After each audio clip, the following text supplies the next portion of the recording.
Jekk Mohammed Ali Ahmed el-Mushrati magħruf bħala Lillu King jiġi estradit lejn il-Libja jista' jiġi torturat jew saħansitra maqtul.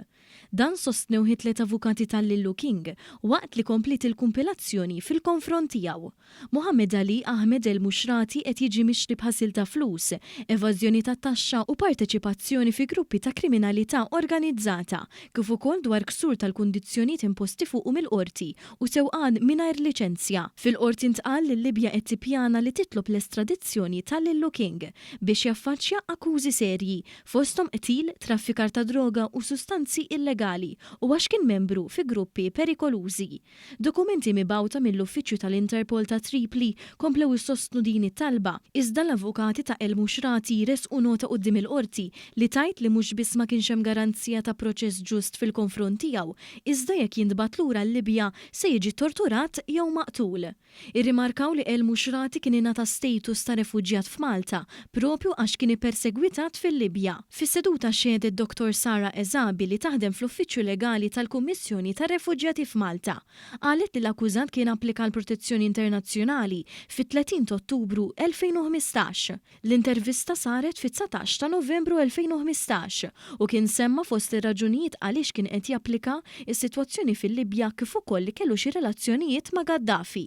L-avukati Franco De Bono, Marion Camilleri u Francesca Zarb iffirmaw din in-nota. Raġel ta' 43 sena minn Ħażabbar inżamm arrestat wara li allegatament weġġa' gravi lil bint l-eks-sieħba tiegħu għax ippruvat tintervjeni f'argument li kellhom.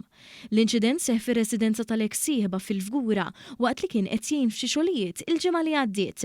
Ir-raġel beda din ir-relazzjoni waqt li kien bla xogħol u kien għadu qed jirkupra minn operazzjoni li saritlu. Wara li r-relazzjoni spiċċat l-akkużat baqa' jmur għandha fuq talba tagħha stess biex jgħin f'xi xogħlijiet fid-dar. Il-ġimgħa l-oħra fil-preżenza ta' bint l-eks-sieħba li għandha 20 sena, l-akkużat ta' daqqa lill-eks-sieħba b'żewġ kartunijiet tal-bajt biex jiċċajta. B'kumment li għaddiet il-bint allegatament l-akkużat sar vjolenti u laqata f'wiċċha. L-akkużat wieġeb li mhux ħati għall-akkużi miġġuba kontrih.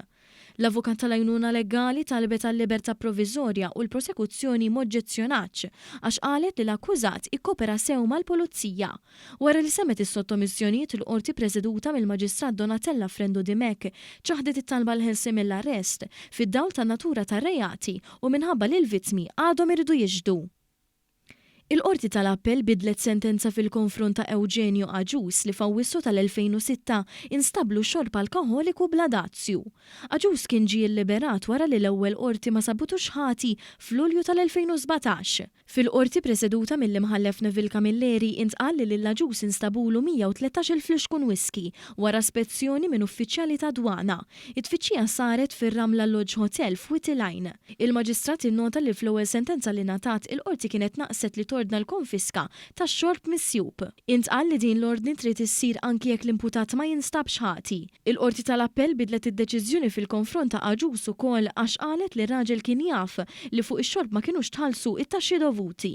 L-imħallef imulta lill-akkużat iktar minn 4,700 euro.